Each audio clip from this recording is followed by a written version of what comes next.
Greetings, fellow merchants. Today we are going through the dusty streets of Istanbul Big Box. Let's get into it. Double token tray for the card upgrades, market tiles, letters and the first player token.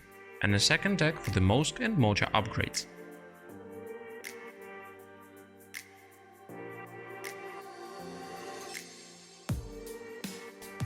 A big tile holder for the base game and expansion tiles, player boards and reference boards.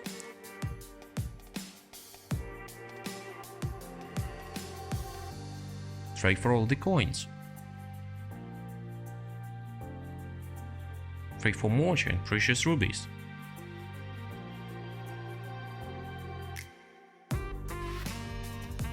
An in-game tray for the Merchant's Guild cards and the bonus cards.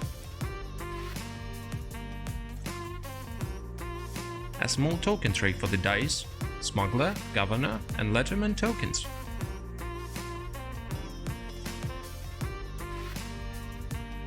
And 5 player boxes with all needed for the fast startup.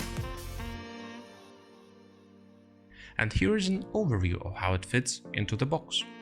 Just the rulebooks and it's ready.